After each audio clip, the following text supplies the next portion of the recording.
अध्याय 411 भूलने की बीमारी। जब खिड़की के बाहर बारिश धीरे धीरे बंद हो गई तो मिशू ने अंततः धीरे से अपनी आंखें खोलीं। उसके सिर के ऊपर पीली छत थी और कीटाणुनाशक की तेज गंध फैली हुई थी। उसकी उंगलियां थोड़ी हिल गईं और उसके शरीर की सभी हड्डियों में दर्द होने लगा। उसे याद नहीं आ रहा था कि वह कितनी देर तक बिस्तर पर लेटी रही थी। उसे केवल इतना याद था कि जब सूरज खिड़की से नीचे खिसकता था तो मियू उसे अपमानित करने आती थी। उसके होठों के बीच से एक धीमी कराह निकल गई।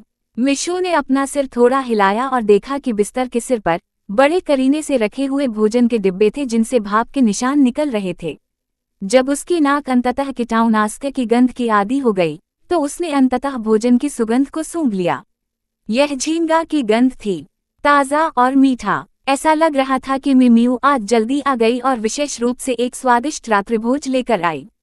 क्या वह उन्हें अपने जीवन में अंतर का एहसास कराने के लिए किसी अन्य तरीके से धमकाना चाहती थी? उसकी आंख के कोने से धीरे धीरे एक आंसू टपकने लगा और एक बार फिर उसकी आंखों के सामने उसके छोटे भाइयों को उसके कारण हुए नुकसान की तस्वीरें घूमने लगीं। दर्द धीरे धीरे उसके सीने में सघन हो गया। यह देखते हुए कि दर्द आने वाला था और उसके आत्मसम्मान को फिर से कुचलने वाला था, एक स्पष्ट पुरुष आवाज ने तुरंत उसे वास्तविकता में वापस खींच लिया। तुम जाग रहे हो? तुम क्यों रो रहे हो? क्या अब तुम्हें असहजता महसूस हो रही है? मिशू ने तुरंत अपना सिर घुमाया और देखा कि एक अपरिचित आदमी ऊपर से उसकी ओर देख रहा है। उसकी जटिल आंखें एक अवर्णनीय मुस्कान के साथ मिश्रित थीं। उसने अवचेतन रूप से कंबल को भींच लिया और उसमें छिपने की पूरी कोशिश की, लेकिन घबराकर बाहर देखने पर केवल उसकी दो गीली आंखें दिखाई दीं। क्या तुम अब घुट-घुट कर मरना चाहते हो? वह आदमी आदतन मजाक करता था। फिर वह दूसरी तरफ बिस्तर पर चला गया और उस पर लंच बॉक्स खोला। नहीं, मिशू ने जल्दी से उसे रोका। यदि मियू वापस आती और पाती कि उसका खाना खा लिया गया है तो उसे फिर से कठिन समय का सामना करना पड़ेगा। आप खाना नहीं चाहते? वह आदमी असमंजस में पड़ गया। उसकी ठंडी उंगलियां अचानक उसके माथे पर टिक गईं, जिससे मिशू डरकर फिर से कंबल के नीचे छिप गई।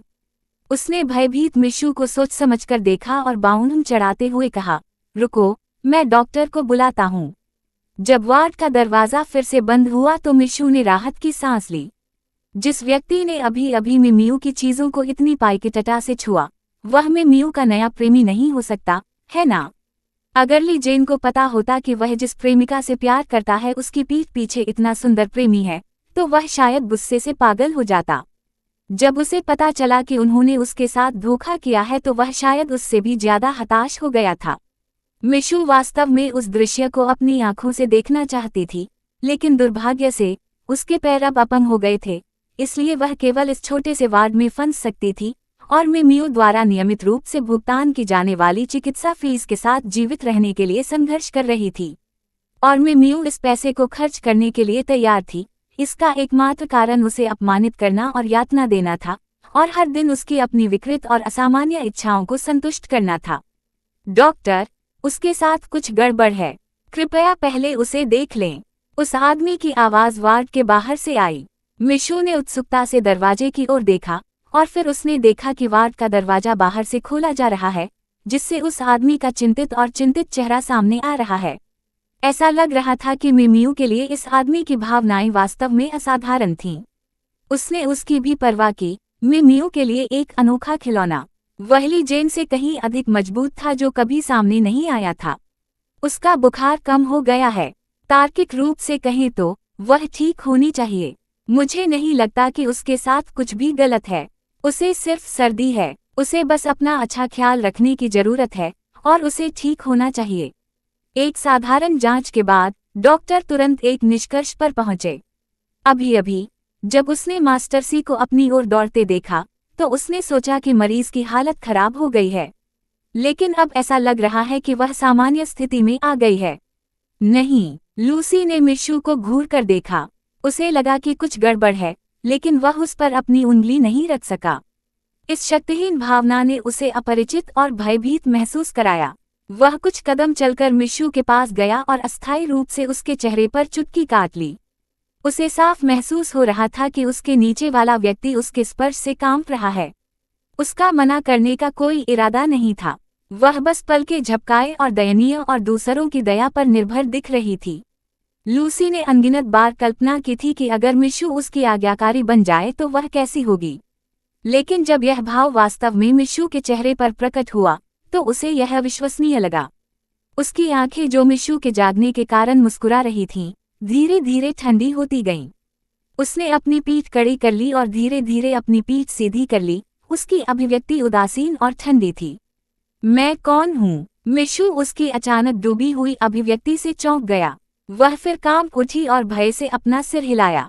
यह दृश्य निस्संदेह लूसी की नज़र में एक झटका था। वह अचानक डॉक्टर के पास गया। उसकी आवाज़ कांप रही थी।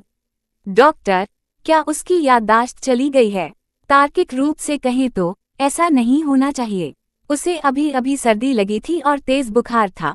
डॉक्टर को साफ तौर पर कुछ गड़बड़ नजर आई। वह तेजी से उसके पास गया, झुका और मिलनसार दिखने की पूरी कोशिश की। छोटी लड़की, क्या तुम्हें अपना नाम याद है?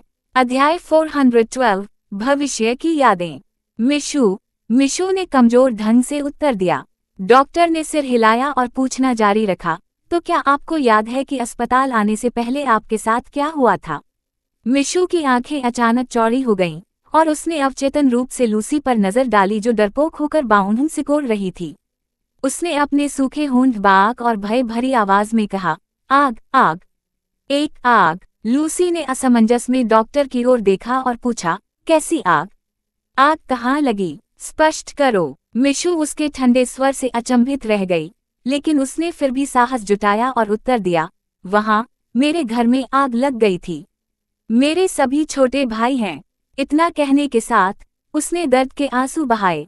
अचानक आगे बढ़ी, डॉक्टर की आस्तीन पकड़ ली और विनम्रतापूर्वक विनती की, डॉक्टर, कृपया उन्हें बचा लीजिए। वे अभी भी युवा हैं। वे ऐसे ही विकलांग नहीं हो सकते। डॉक्टर, मैं आपसे विनती करता हूँ, मैं वह सब कुछ करने को तैयार हूँ जो आप मुझसे कराना चाहते हैं। अच्छा। डॉक्टर अब थोड़ा असमंजस में था। उसने पीछे मुड़कर लूसी की ओर देखा और झिझकते हुए पूछा, जिस आग का उसने जिक्र किया वह कब लगी? लूसी ने आह भरी और अपना सिर हिलाया। जैसा उसने कहा, वहां कोई आग नहीं थी। हाँ, सचमुच। कृपया मुझ पर विश्वास करें। चाहे मैं मियू ने कुछ भी कहा या किया हो, वह इस तथ्य को छिपा नहीं सकती। उसने जानबूझकर आग लगाई होगी। वह बस हमें जलाकर मार देना चाहती थी। मिशु ने पागलपन से डॉक्टर का हाथ पकड़ लिया और जोर से हिलाया। उनकी राय में ये दो अपरिचित चेहरे ही एकमात्र सहारा हो सकते हैं जिन्हें वह पकड़ सकती हैं। शायद उन्हें उस पर दया आएगी और वे आग लगाने वाले अपराधी को ढूंढने के लिए पुलिस बुलाने में उसकी मदद करने को तैयार होंगे। मिस मे, कृपया शांत हो जाइए। डॉक्टर के पास उसके मस्तिष्क के सीटी स्कैन की व्यवस्था करने के लिए नर्स को बुलाने के अलावा कोई विकल्प नहीं था। चिकित्सा के इतिहास में ऐसा कभी नहीं हुआ था। मिशु की वर्तमान स्थिति सिर्फ भूलने की बीमारी नहीं थी, बल्कि कई अजीब यादें थीं। उदाहरण के लिए, जब से वह उठी, वह अपने भाइयों के बारे में बात कर रही थी जो आग से जल गए थे, मर गए थे और विकलांग हो गए थे। लेकिन सच्चाई इसके उलट थी। डॉक्टर ने कुछ छोटे लड़कों को देखा जो अभी भी जीवित थे और कार्यालय में पैर हिला रहे थे और बाउंड चढ़ा लीं। अब हम केवल अस्थायी रूप से संदेह कर सकते हैं कि उसने भ्रम या सपनों को वास्तविकता समझ लिया है। यह बीमारी मेरे द्वारा ठीक नहीं हो सकती है। मेरा सुझाव है कि आप मनोरोग पर स्विच करें। डॉक्टर, आपका क्या मतलब है? क्या आप कह रहे हैं कि मेरी बहन मानसिक रूप से बीमार है? मेजिंग को यह अविश्वसनीय लगा। एक बिल्कुल ठीक व्यक्ति जो अभी अभी बारिश में भीगा था और तेज बुखार हो गया था, अचानक पागल कैसे हो सकता है? मिफैंग भी उतना ही स्तब्ध और अवाक था। समूह ने डॉक्टर को घूर कर देखा, जिससे उन्हें थोड़ा शर्मिंदगी महसूस हुई। उन्होंने खांसते हुए समझाया, अस्पताल द्वारा विस्तृत जांच के बाद वास्तव में आपकी बहन के मस्तिष्क में कोई बीमारी नहीं है, इसलिए उसकी याददाश्त खोना असंभव है। अब एकमात्र रास्ता मनोरोग विभाग में जाना है। बकवास काटो। मेजिंग की इच्छा थी कि वह डॉक्टर के कार्यालय को तोड़ सके। इस झोलाछाप डॉक्टर ने सब कुछ अपनी बहन पर मर दिया होगा क्योंकि उसकी चिकित्सा कसरत अच्छी नहीं थी। बहन बहुत होशियार थी, वह मानसिक रूप से बीमार कैसे हो सकती है? लूसी ने आवेगी लड़कों को रोकने के लिए अपना हाथ उठाया और गंभीरता से कहा, जियांग हे, उस डॉक्टर को अस्पताल लाओ जिसने मेहे का इलाज किया था। हाँ जियांग, उसने ऐसा करने की जल्दबाजी की। थोड़ी देर बाद डॉक्टर आए। रास्ते में मिशु के साथ जो हुआ उसके बारे में उसने पहले ही सुन लिया था। इतने वर्षों तक डॉक्टर रहने के बाद यह पहली बार था जब उसने ऐसे लक्षणों के बारे में सुना था, और एक पल के लिए उसे यह बिल्कुल नया लगा। वार्ड में मिशु चुपचाप बिस्तर के सिरहाने पर झुक गई। उसकी नजरें उसके पैरों पर थीं। यह सचमुच आश्चर्य की बात थी कि उसका पैर रातों रात बिल्कुल ठीक हो गया। इसके अलावा मिमियो शुरू से अंत तक दिखाई नहीं दी। इसके बजाय वह आदमी व्यस्त था। हालांकि उसने उसे सीधे नहीं बताया, फिर भी वह महसूस कर सकती थी कि वह उसके बारे में बहुत चिंतित था। क्या चल रहा था? क्या ऐसा हो सकता है कि उसकी याददाश्त में सचमुच कुछ गड़बड़ थी और वह कोई बहुत महत्वपूर्ण बात भूल गई हो? वह सोच ही रही थी कि वार्ड का दरवाजा खुला। इस बार यह एक युवा व्यक्ति था जिसे उसने पहले कभी नहीं देखा था। उन्होंने बहुत ही अच्छे कपड़े पहने थे और उनकी नाक पर लगा चश्मा उन्हें परिष्कृत दिखा रहा था। इससे मिशु ने अस्थायी रूप से उसके खिलाफ अपनी सतर्कता कम कर दी। आप कौन हैं? मिशु ने मासूमियत से पूछा। वह आदमी दिलचस्पी से मुस्कुराया और कहा, दिलचस्प? क्या तुम सच में भूल गए? मिस में, आप कुछ महीनों में कॉलेज प्रवेश परीक्षा देने वाली हैं।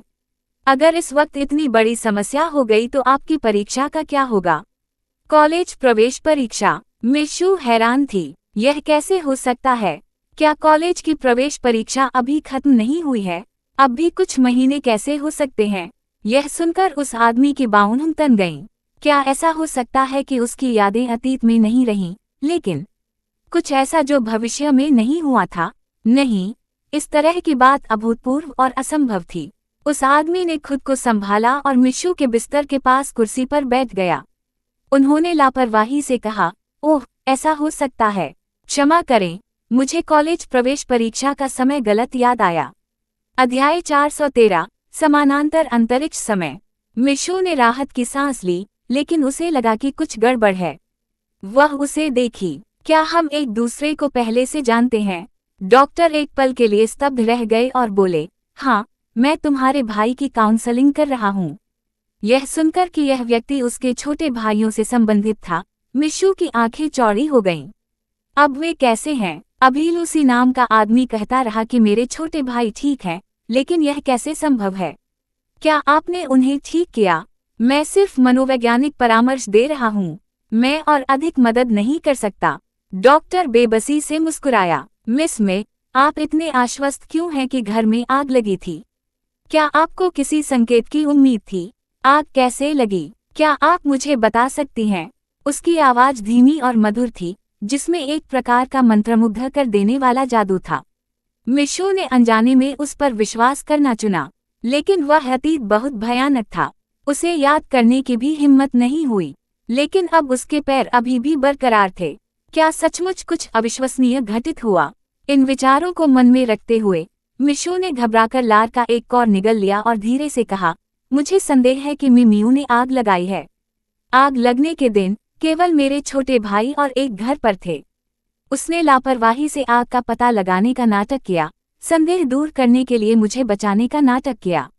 भीषण आग में एक कैबिनेट ने मेरी रीढ़ की हड्डी पर प्रहार किया, जिससे सभी अंगों को लकवा मार गया।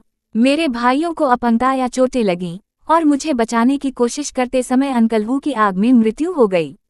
इस समय वह पहले से ही नफरत से रो रही थी।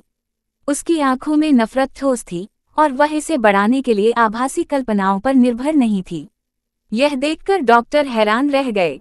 उसने वास्तव में एक पल के लिए मिशु की बातों पर विश्वास कर लिया। वह आग लगना तय था और भविष्य में मिशु का अंत निश्चित रूप से इसी तरह होगा। लेकिन क्या भविष्य की भविष्यवाणी करना सचमुच संभव था? और यह तब हुआ जब एक बहुत ही सामान्य व्यक्ति को तेज बुखार हो गया। जरा ठहरिए, डॉक्टर को एक अजीब सा हिस्सा मिला। उन्होंने अस्थायी रूप से पूछा, आग लगने से पहले मिमियू जेल से कैसे बाहर आई? वह मैं परिवार में इतने लंबे समय से मेहे का इलाज कर रहा था। मैं परिवार की स्थिति को न जानना उनके लिए असंभव था। इसके अलावा उसने कई बार देखा था जब बुढ़िया ने उसकी पीठ पीछे मिशु को श्राप दिया था। वह बस आग लगने के समय की पुष्टि करना चाहता था। कारागार। लेकिन डॉक्टर का सवाल सुनने के बाद मिशू हैरान रह गईं। मिमियो जेल में कैसे हो सकती है? हालांकि मेरा सपना है कि पुलिस उसे गिरफ्तार कर ले, लेकिन मेरे पास यह साबित करने के लिए कोई सबूत नहीं है कि उसने ऐसा किया है। एक पल के लिए डॉक्टर का दिमाग दौड़ने लगा। उन्होंने आग लगने से पहले की घटनाओं के बारे में कुछ और सवाल पूछे, और हालांकि मिशू पहले तो हिया के, लेकिन अंततः उसने शादी करने के अपने अनुभव को कबूल कर लिया। इससे वह और भी अधिक विज़्वज़ी हो गया। वार्ड से निकलने के बाद उसकी मुलाकात लूसी से हुई, जो उत्सुकता से बाहर इंतजार कर रही थी। लूसी अकेले दीवार के सहारे झुक गया और आराम करने के लिए अपनी आंखें बंद कर लीं। जब उसने शोर सुना तो उसने धीरे से अपनी आंखें खोलीं और उनकी आंखें मिलीं। लूसी की आवाज़ इतनी ठंडी थी कि लोग कांप उठे। वह इस दुनिया की मिशू से बिल्कुल अलग है ना? क्या आपको लगता है कि वह वास्तव में सिर्फ पागल है, या किसी और कारण से?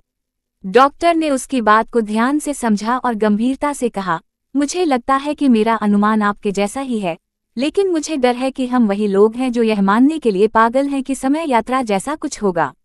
शायद मिस में तब तक सामान्य हो जाएंगी जब तक वह अच्छा आराम कर लेंगी। वास्तव में? लूसी ने लापरवाही से पूछा, लेकिन उसकी आंखें हल्की चमक रही थीं। डॉक्टर ने अनिश्चितता से सिर हिलाया। शायद आप मिशू के पिछले अनुभव की जांच कर सकते हैं और देख सकते हैं कि क्या आपको कुछ भी संदिग्ध मिल सकता है। अगर मिशू ने जो कहा वह सच था, तो यह मामला अजीब हो गया। स्पष्ट रूप से कहें तो उन्हें और लूसी दोनों को संदेह था कि यहाँ मिशू पिछली मिशू नहीं थी। अंदर की आत्मा पर दूसरी दुनिया से आए मिशू का कब्जा था, इसलिए उनके व्यक्तित्व और अनुभव एक दूसरे से अलग थे। लेकिन ये मामला वाकई पागलपन भरा था। वह डॉक्टर जो हमेशा भौतिकवाद पर दृढ़ रहा था, मिशू के लक्षणों को केवल वीमोआ ही बता सकता था। लूसी ने ऐसा नहीं सोचा था। उसे अपने अंतर्ज्ञान पर बहुत भरोसा था। मिशू झूठ नहीं बोल रही थी। जब वह जागी तो उसने जो कुछ भी दिखाया वह बिल्कुल वास्तविक था। ऐसा लगता था कि यदि उसे समस्या की जड़ का पता लगाना है तो उसे शुरू से शुरुआत करनी होगी।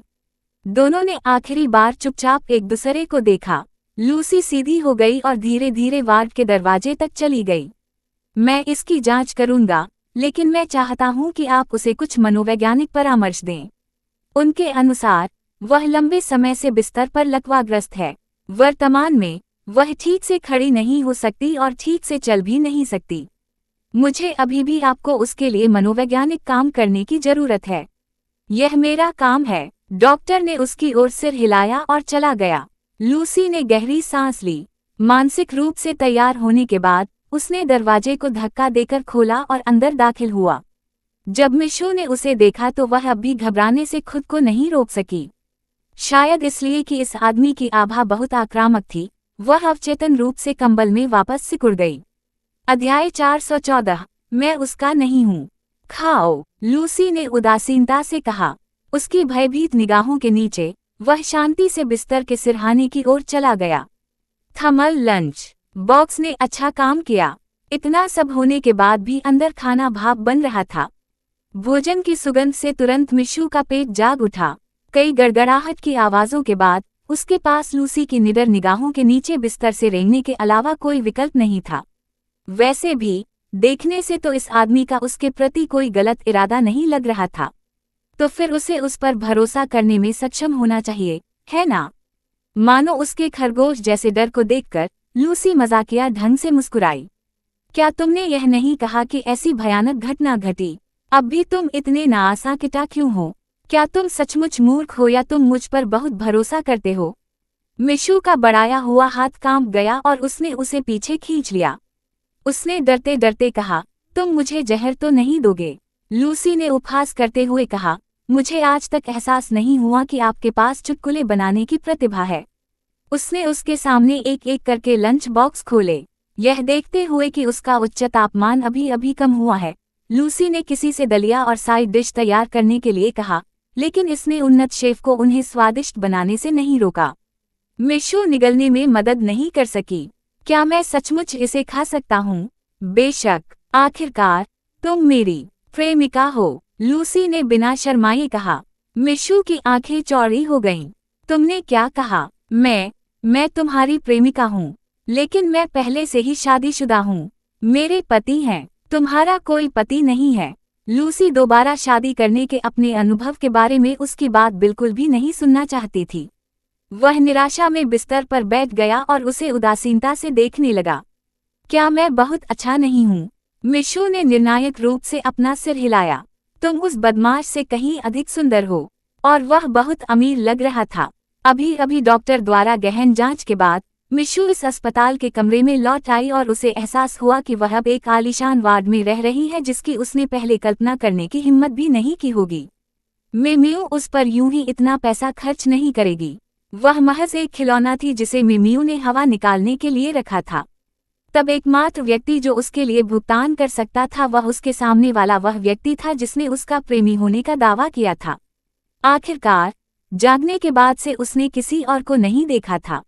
लूसी उसके उत्तर से बहुत संतुष्ट लग रही थी और उसने उसके सिर पर हाथ फेरा जैसे कि उसे इनाम दे रहा हो।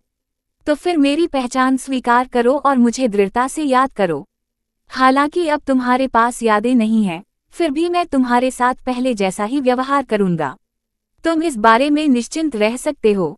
मिशू ने चकित होकर सिर हिलाया और फिर उसकी आंखें धीरे धीरे उसके चेहरे से उसके बगल में रखे आकर्षक भोजन पर चली गईं। लूसी हंसने के अलावा कुछ नहीं कर सकी।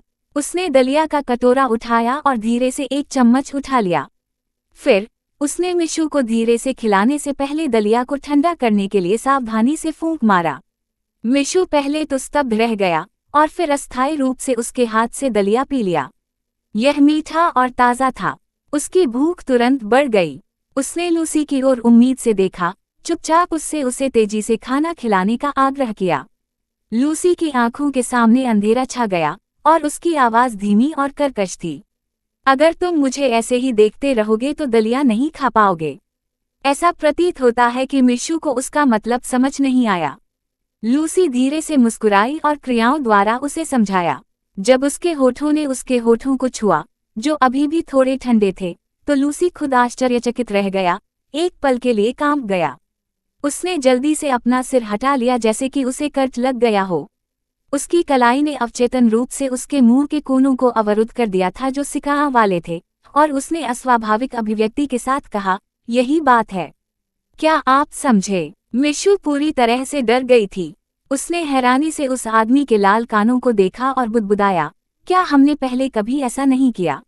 लूसी का शरीर अकड़ गया और उसने गुस्से से कहा, ऐसा किसने कहा? हम युगल हैं, क्या हमारे लिए ऐसा करना सामान्य नहीं है? इतना कहकर वह फिर आगे की ओर झुक गया। मिशू की निगाहें खाली रहीं, किसी भी भावना से रहित।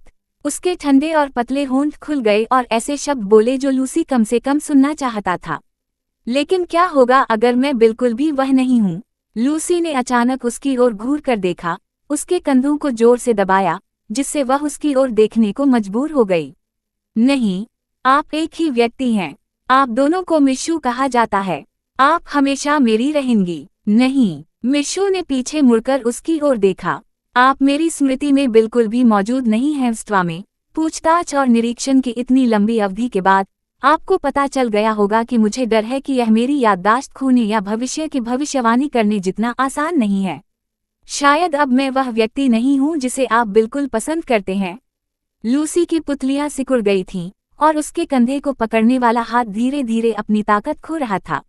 वह उदासीनता से खड़ा हो गया, उसका चेहरा ठंडा हो गया। बकवास करना बंद करो। तुम हो। अगर तुम्हारी याददाश्त में कोई समस्या है तो भी तुम मेरी हो। मैं व्यक्तिगत रूप से यह साबित करूंगा। इसके साथ ही वह मुड़ा और दूर चला गया।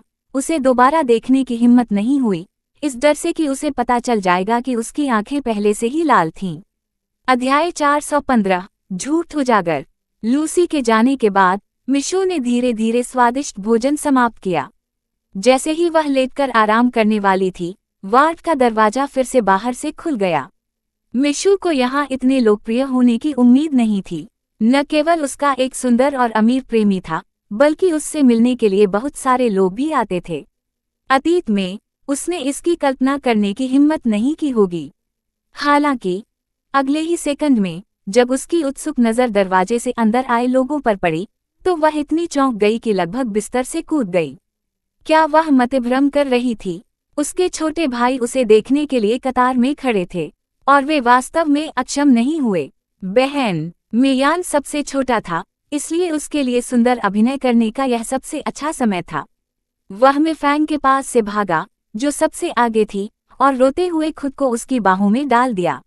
दीदी, क्या आप यायना को भूल गई हैं? यायना, मिशु को अपने छोटे भाई के साथ इतना घनिष्ठ होने की आदत नहीं थी। यह एक ऐसी इच्छा थी जिसका उसने सपना देखा था लेकिन वह हासिल नहीं कर सकी। बहन, मिफैंग ने झिझकते हुए कहा, फिर अपना सिर नीचे कर लिया और बेरहमी से मियान को उसकी बाहों से खींच लिया। शांत हो जाओ, बहन अभी जाग गई है, उसे डराओ मत। कोई बात नहीं, मिशु ने पहले मियान के लिए उत्तर दिया। वह आगे बढ़ी, अपने भाई की कलाई पकड़ ली और उसे फिर से अपनी बाहों में खींच लिया। वह मधुर मुस्कान के साथ बोली, मुझे यायना की बहुत याद आती है।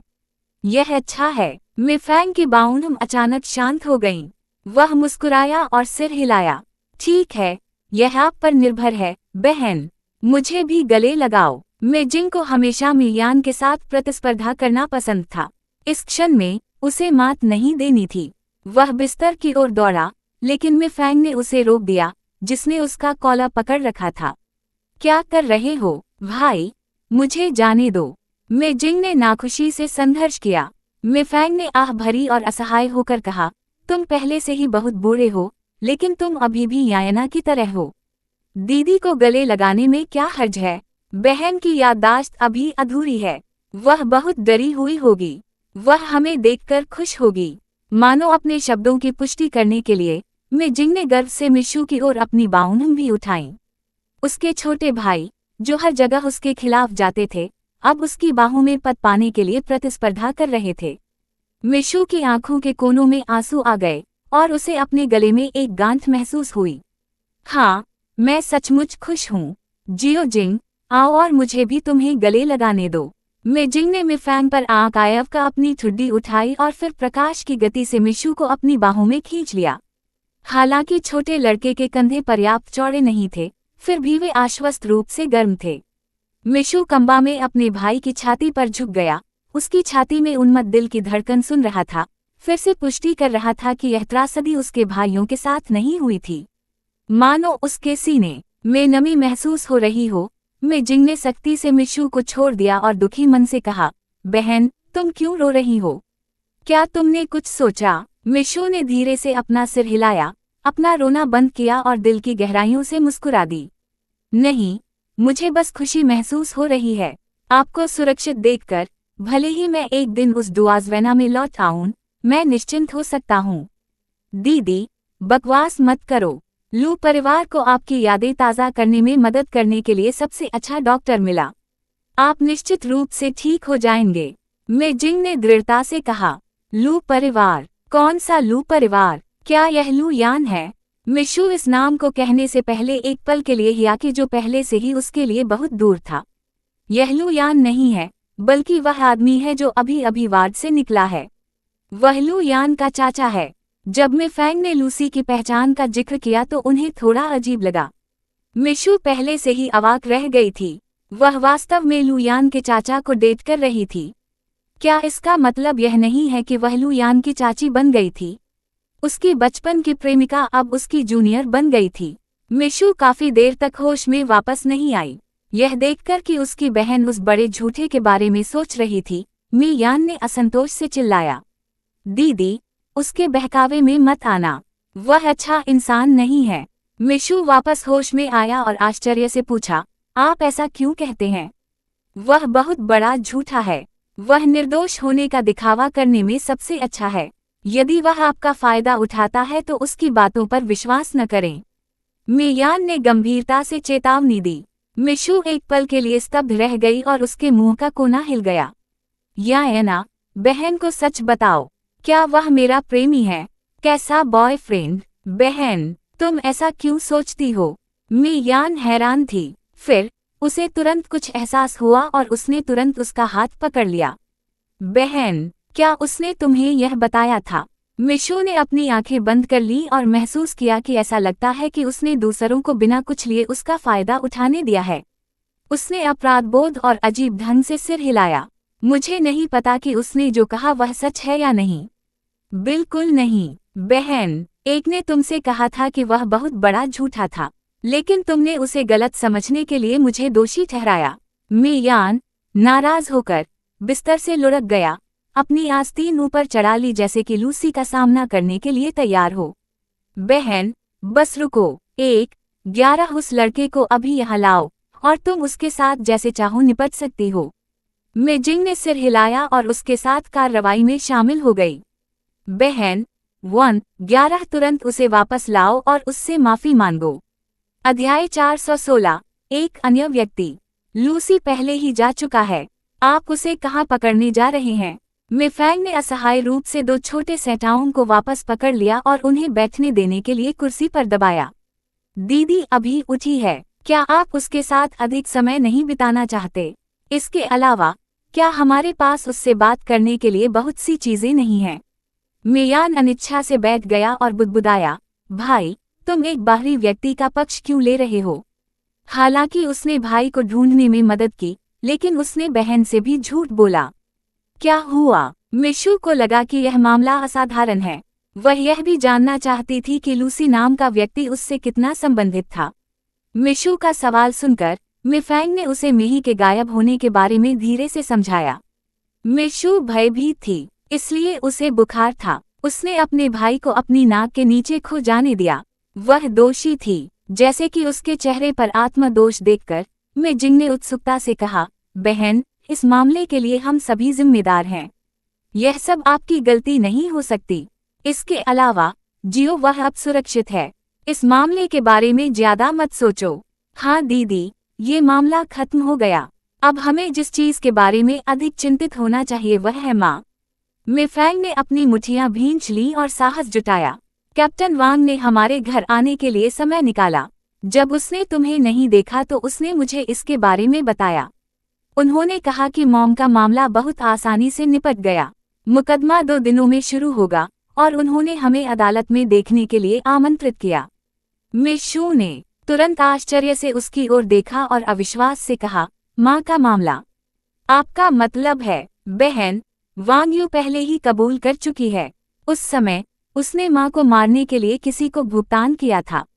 मुझे पहले आपके बारे में गलतफहमी हो गई थी, लेकिन अब मैं आपसे गंभीरता से माफी मांगता हूँ। मुझे आशा है कि आप मेरी मूर्खता को क्षमा कर सकते हैं। मिफैंग मिशु के बिस्तर के पास गहराई से झुके।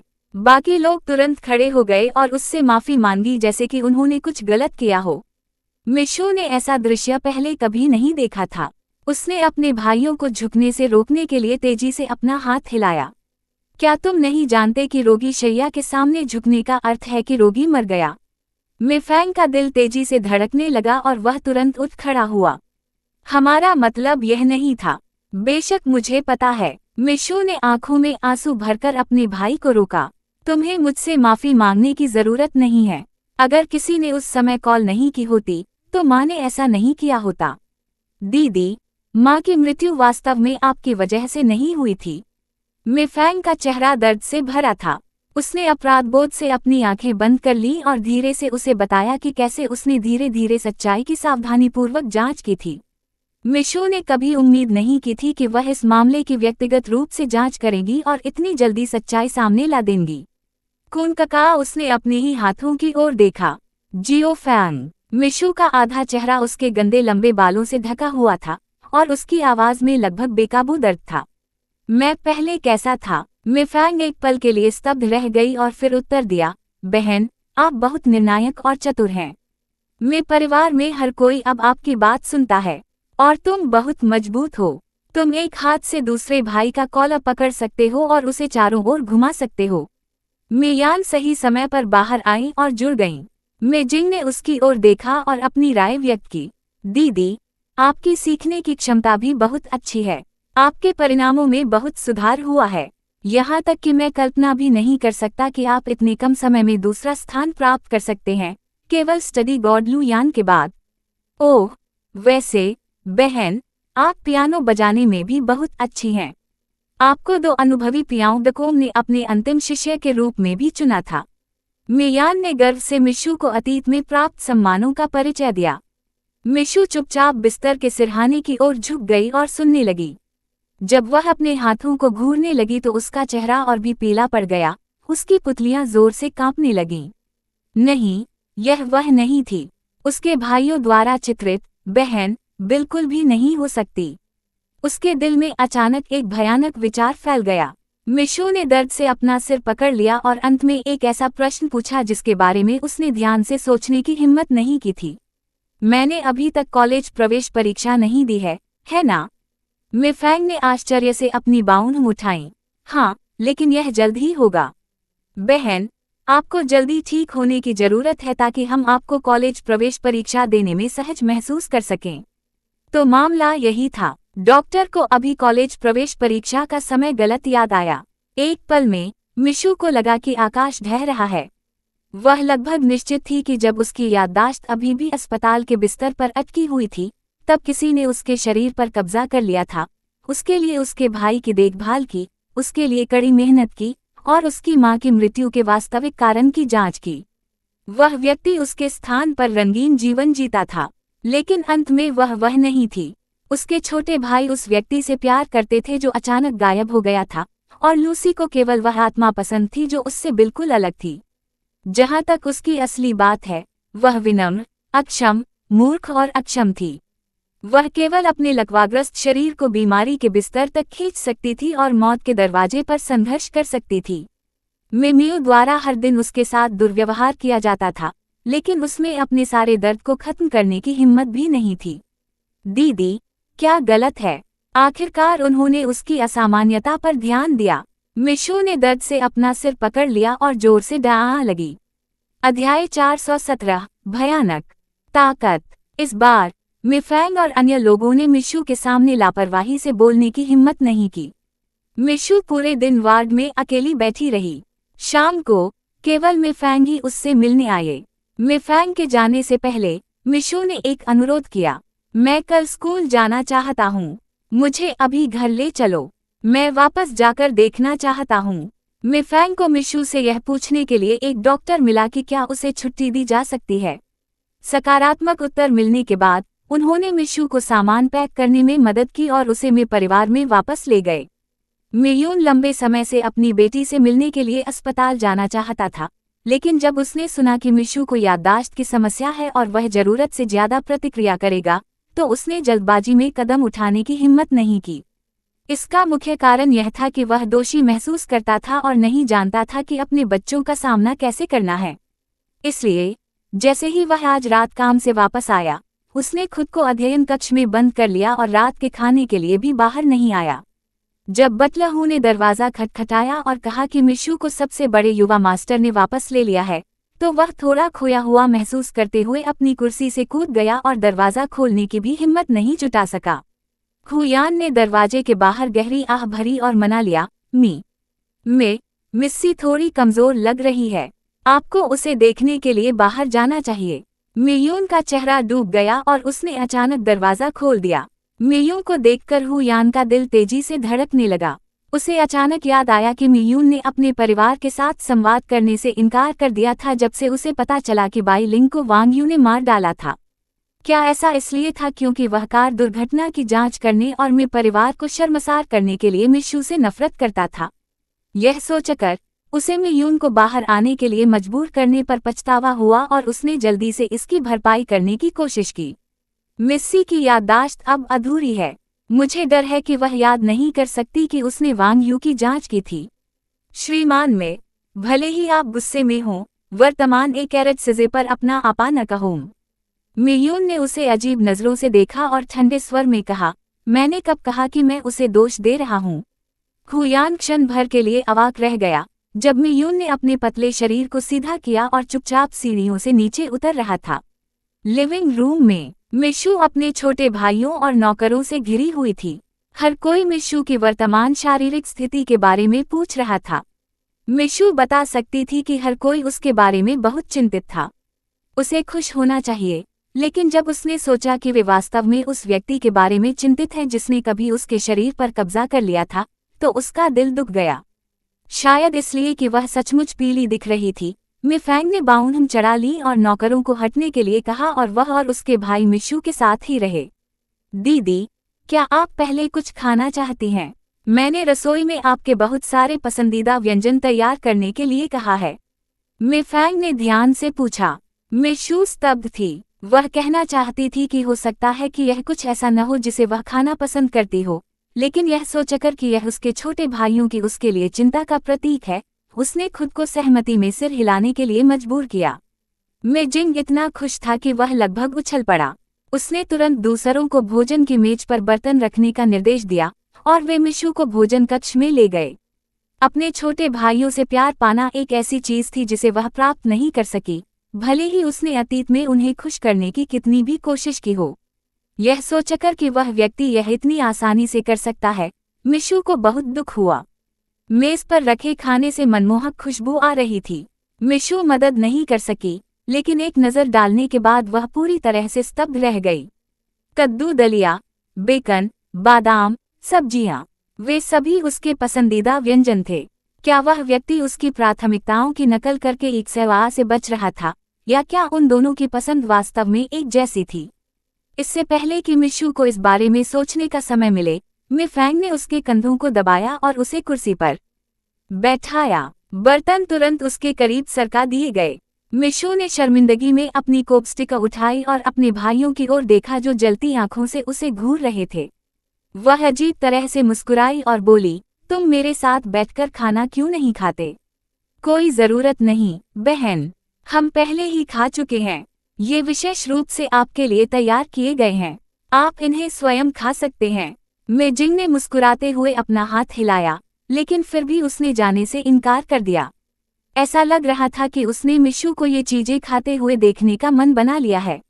दूसरी ओर मियान ने एक व्यंजन को देखकर लगभग लार टपका दी। मिशू मुस्कुराई और उसे बैठने के लिए कुर्सी पर खींच लिया, यहाँ तक कि वह भी थोड़ा स्तब्ध थी। अभी मियान स्पष्ट रूप से अभी भी उससे कुछ दूरी पर थी, लेकिन ऐसा लग रहा था कि उसने उसे उठाकर अपने बगल की कुर्सी पर बिठा लिया है। क्या सचमुच वह वही थी जिसने इतनी भयानक शक्ति का प्रयोग किया था? मियान भी थोड़ा हैरान था, लेकिन अपनी बहन को शर्मिंदा न करने के लिए उसने फिर भी मुस्कुराहट के साथ चीजों को सुचारू करने की कोशिश की। मुझे उम्मीद नहीं थी कि बीमार होने पर भी बहन इतनी मजबूत होगी। मैं बहुत प्रभावित हूँ। मिशू ने अपनी आंखों में अविश्वास के साथ भयानक ताकत के साथ हाथ की ओर देखा। उसे याद आया कि उसके भाइयों ने वार्ड में कहा था कि वह व्यक्ति बहुत ताकतवर है, लेकिन अब मिशू के पास भी यह भयानक ताकत थी। क्या ऐसा इसलिए था क्योंकि उसके शरीर को प्रशिक्षित किया गया था, या ऐसा इसलिए था क्योंकि उसने पहले गलत सोचा था कि जिस व्यक्ति ने ये काम किया वह वास्तव में वही हो सकता है? दीदी, तुम खाना क्यों नहीं खा रही हो? मियान ने धीमी आवाज में पूछा, बीच बीच में मेज पर रखे बदामों पर नजर डालती रही। Subscribe to my channel for latest updates and more similar stories.